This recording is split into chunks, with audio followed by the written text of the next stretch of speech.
आरोग्य तपासणी करतेवेळी अनेक जण डोळ्यांच्या तपासणीकडे दुर्लक्ष करत असले तरी याचा विपरीत परिणाम डोळ्यांवर होण्याची शक्यता नाकारता येत नाही. डोळ्यांना काचबिंदू झाल्यास प्रथमदर्शनी कोणतीच लक्षणं दिसत नाहीत, मात्र दुर्लक्ष झाल्यास कायमच अंधत्व येण्याचा धोकाही उद्भवतो. याच पार्श्वभूमीवर ठाणे सिव्हिल रुग्णालयात नुकताच काचबिंदू सप्ताहात 9% रुग्णांना काचबिंदूंची कमी अधिक लक्षणं दिसून आली आहेत. शरीराच्या नाजूक भागांपैकी एक असणाऱ्या डोळ्यांची काळजी घेणं हे सर्वांसाठी क्रमप्राप्त आहे. सुरुवातीच्या दिवसात डोळ्यांना काही त्रास असेल तर त्याचं निदान करण्यासाठी आज अत्याधुनिक यंत्रणा आहेत, मात्र दुर्लक्ष केल्यास डोळे निकामी होण्याची दाट शक्यता असते. यामध्ये डोळ्यांचा काचबिंदू गंभीर आजार आहे. डोळ्यातील अंतर्स्राव बाहेर पडतेवेळी अडथळा निर्माण होतो. त्यानंतर पाणी आतमध्ये साठून राहिल्यावर दाब वाढतो, त्यामुळे डोळ्यांच्या नसा खराब होतात. कालांतराने डोळ्यांना कमी दिसून कायमचं अंधत्व येत असल्याची माहिती नेत्रतज्ञ डॉक्टर शुभांगी अंबाडेकर यांनी दिली आहे. ठाणे सिव्हिल रुग्णालयात नुकताच जागतिक काचबिंदू सप्ताह साजरा करण्यात आला. यावेळी नेत्र विभागात जिल्हा शल्य चिकित्सक डॉक्टर कैलास पवार, अतिरिक्त जिल्हा शल्य चिकित्सक डॉक्टर धीरज महांगाडे यांच्या मार्गदर्शनाखाली 275 व्यक्तींची नेत्र तपासणी करण्यात आली. यामध्ये 23 जणांना काचबिंदूची लक्षणं आढळून आली आहेत. यामध्ये 12 जणांना आय ड्रॉप बरे होऊ शकतील, तर एकाच डोळ्यांची शस्त्रक्रियाही करावी लागणार आहे. या सप्ताहात जिल्हा नेत्रशल्य चिकित्सक doctor Sangita Makode, doctor Prasannakumar Deshmukh, doctor Shubhangi Ambadekar, doctor Gauri Kulkarni, doctor Kalpana Male, ज्योती गरड, नम्रता काशीद आदींनी अथक परिश्रम घेतले. काचबिंदूची लक्षणं पटकन समजून येत नाहीत. हळूहळू अंधुक दिसायला लागतं. डोळ्यांना तीव्र वेदना होतात. डोकेदुखी, पोटात मळमळ, लहान मुलांचे डोळे बटबटीत फुगलेलेही दिसून येतात. डोळ्यातून सतत पाणी आणि प्रकाशाकडे बघताना त्रासही होतो. डोळ्यांचा काचबिंदू कोणालाही होऊ शकतो. वयाच्या 40 नंतर प्रत्येकाने डोळे तपासणे आवश्यक आहे. मधुमेह, उच्च रक्तदाब किंवा घरात कोणाला काचबिंदू असेल तर अशा व्यक्तींना काचबिंदू होण्याची शक्यता अधिक असते. काचबिंदूवर आता आय ड्रॉप अथवा लेझर मशीनद्वारेही उपचार करता येऊ शकत असल्याची माहिती डॉक्टर शुभांगी अंबाडेकर यांनी यावेळी दिली.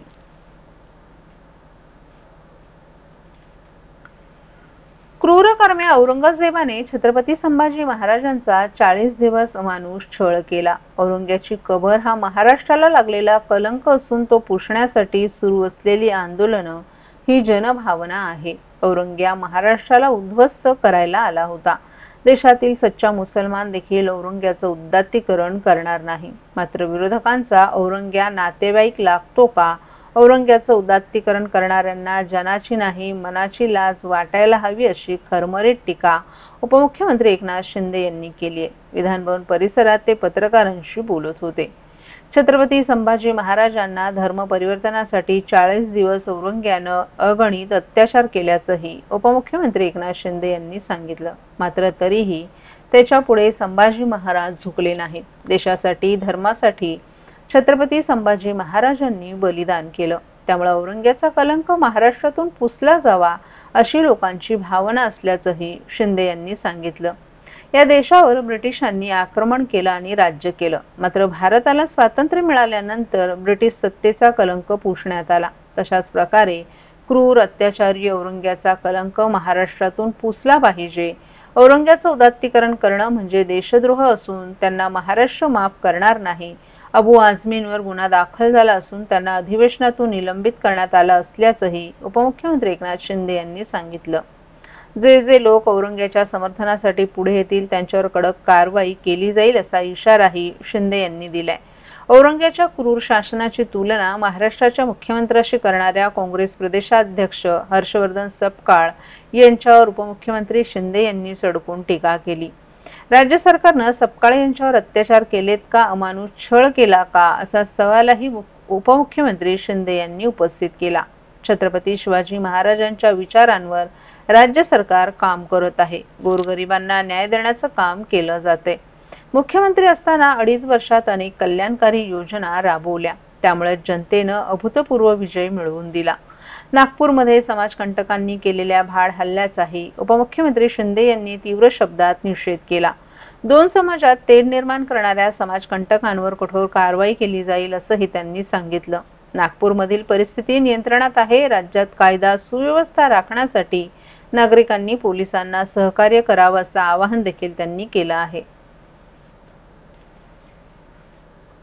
संध्याकाळी मोठ्या प्रमाणावर सर्व लोक एकत्र येऊन समाजकंटकांनी हा हल्ला घडवलेला आहे आणि म्हणून हा हल्ला पूर्वनियोजित असावा अशा प्रकारचा दाट संशय येतोय.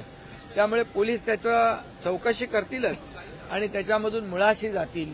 पोलीस कुणालाही सोडणार नाहीत, कारण शेवटी तिथल्या नागरिकांची सुरक्षितता आणि या राज्यात कायदा सुव्यवस्था राखण्यासाठी नागरिकांनी देखील पोलिसांना सहकार्य करावं अशा प्रकारचं आवाहन देखील मी करतो. शेवटी आपल्याला राज्यामध्ये शांतता कायम ठेवायची आहे, कायदा सुव्यवस्था राखायचं आहे. आपल्याला सर्वसामान्य माणसाला कुठेही त्रास होऊ नये अशा प्रकारचं भूमिका सरकारची आहे. परंतु मला एवढंच इथं सांगायचं आहे की हा औरंगजेब या आंदोलनकर्त्यांचा कोण लागतो? तो काय संत आहे का महात्मा आहे का त्यांनी चांगलं काम केलंय? जे त्याला चांगलं म्हणतात, चांगला प्रशासक म्हणतात, खरं म्हणजे त्यांनी संभाजी महाराजांचा इतिहास वाचला पाहिजे, आताचा छावा चित्रपट पाहिला पाहिजे.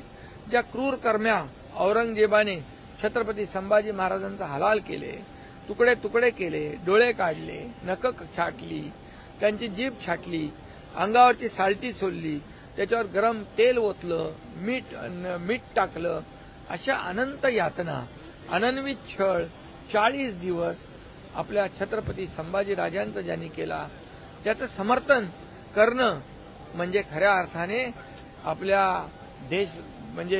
देशद्रोहाचं समर्थन करणं. औरंगजेब काही इथं औरंगजेबाने आमच्या आया बहिणींवर अत्याचार केला, माता भगिनींवर केला, मुलाबाळींवर केला, मंदिरं तोडली, सगळं नष्ट केलं. हा महाराष्ट्राचा द्वेष्टा होता, महाराष्ट्राचा द्रोही होता, हा देशाचा द्रोही होता. आणि म्हणून अशा देशद्रोहाचं समर्थन करणं म्हणजे एक प्रकारचा देशद्रोहच आहे. महाराष्ट्रातील भगिनींना आधार देणारी राज्य शासनाची मुख्यमंत्री माझी लाडकी बहीण योजना. या योजनेअंतर्गत अल्प उत्पन्न गटातील 21 ते 65 वयोगटाच्या भगिनींना मिळणार दरमहा 1500 रुपयाची मदत. अर्ज करण्यासाठी 31 ऑगस्ट 2024 पर्यंत मुदतवाढ.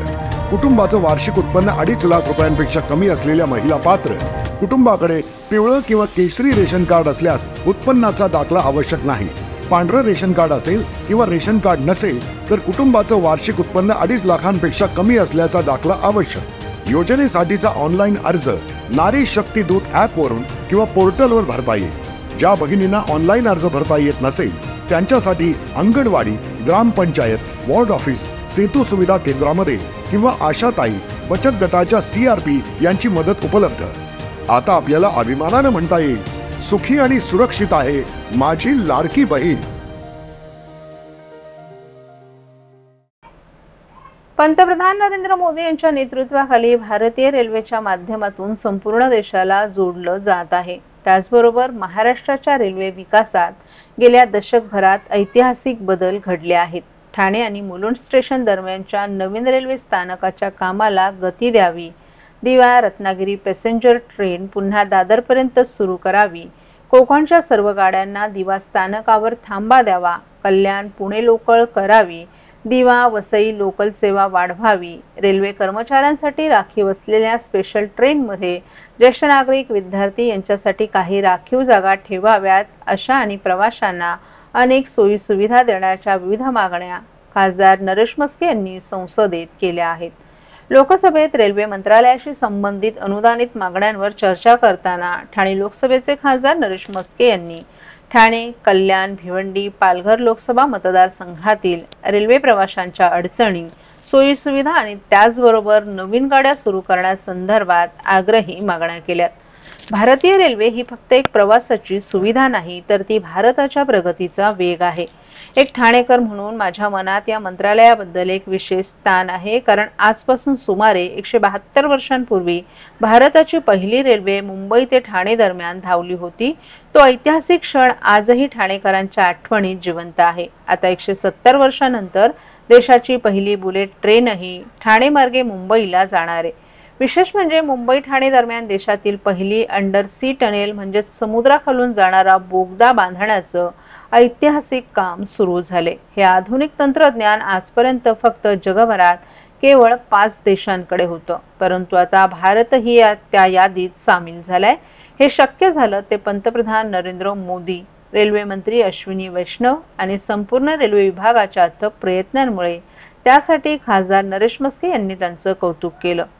उपमुख्यमंत्री एकनाथ शिंदे यांच्या नेतृत्वामुळे बुलेट ट्रेनचं काम वेगानं सुरू आहे, परंतु महाविकास आघाडी सरकार सत्तेत असताना उद्धव ठाकरे यांनी या प्रकल्पाला व्हाईट एलिफंट म्हणून हिणवलं होतं। परंतु महाराष्ट्राच्या जनतेला स्पीड ब्रेकर नव्हे तर एक्सप्रेसवे सारखा वेगवान विकास हवा आहे। महाविकास आघाडीचा विकास म्हणजे इंजिनशिवाय धावणारी ट्रेन होती। भ्रष्टाचार एक्सप्रेस गतीनं ती धावत राहिली आणि खरा विकास प्लॅटफॉर्मवरच उभा राहिला। आज मोदी सरकारच्या दूरदृष्टीमुळे महाराष्ट्रात रेल्वे क्षेत्रात अभूतपूर्व क्रांती होत असल्याचंही नरेश म्हस्के यांनी सांगितलं। महाराष्ट्रातील रेल्वे सेवेला अधिक वेग आणि सुरक्षितता देण्यासाठी खासदार नरेश म्हस्के यांनी रेल्वे मंत्र्यांकडे विविध मागण्या केल्या।